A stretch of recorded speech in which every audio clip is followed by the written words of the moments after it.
मेरा अजीज साथियों, ये पहला इम्तिहान है, इंशाअल्लाह ताला इसमें। तो नाज़रीन, कल के अडयाला जेल के अफसोसनाक वाक़े के बाद अब पीटीआई फैसला कर चुकी है कि उसको तहरीक चलानी है, सड़कों पर निकलना है, एहतजाज करना है और इस सिलसिले में इसकी बाज़गुश्त अब सुनाई भी दे रही है। और आज सुहेल अफरीदी ने पीटीआई के हवेलिया जलसे में इस बात पर मोहर लगा दी है। इस मौके पर देखिए हवेलिया में किस तरह आवाम का एक समुंदर उमड़ आया, जहां बाय इलेक्शन 23 नवंबर को होने जा रहा है, जहां उमर अयूब की अहलिया इलेक्शन लड़ रही है। इस मौके पर सुहेल अफरीदी वहां पहुंचे, जलसा मुनक़द हुआ, किताब उन्होंने वहां करना था, उनका वहां पुरतपाक इस्तकबाल हुआ। इमरान खान के बुलंद शिगाफ नारे थे, हर तरफ पीटीआई परचम की बहार थी और ऐसे में सुहेल अफरीदी ने अपनी वहां उम्दा एंट्री दी। धमाकेदार एंट्री के बाद उन्होंने एक धमाकेदार खिताब किया और इस मौके पर इसका बरमला इजहार कर दिया कि हमारे सब्र का पैमाना अब लबरेज हुआ चाहता है, अब कुछ बड़ा होने वाला है, पाकिस्तान में बड़ा होने वाला है। क्या बड़ा होने वाला है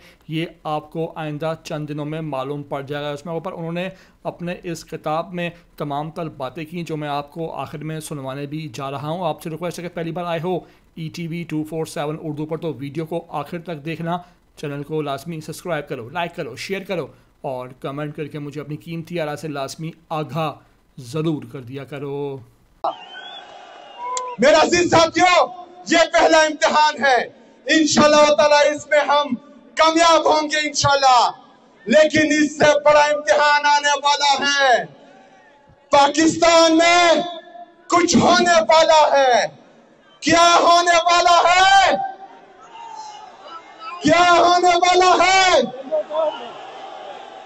मेरे अजीज साथियों, जब इदारे अपना काम ना करें, जब तमाम इदारे मफलूज हो जाए, जब हमें इंसाफ ना मिल रहा हो, जब अदालतें बेबस हो जाए, जब जमहूरी हुकूमतें सिर्फ बराए नाम हो, एक सूबाई वज़ीर आला को, एक सूबे के वज़ीर आला को जो 4.5 करोड़ की नुमाइंदगी कर रहा हो, वो बार बार जाए अडयाला जेल और उसकी अपनी लीडर से मुलाकात ना हो रही हो और वो अपने तमाम आईनी, कानूनी और जमहूरी रास्ते अपना रहा हो, उसके बाद भी जो है मसले का हल नहीं निकल रहा हो, तो फिर एक ही रास्ता है, एक ही रास्ता है और इंशाअल्लाह ताला वो रास्ता हम जरूर अपनाएंगे इंशाअल्लाह ताला।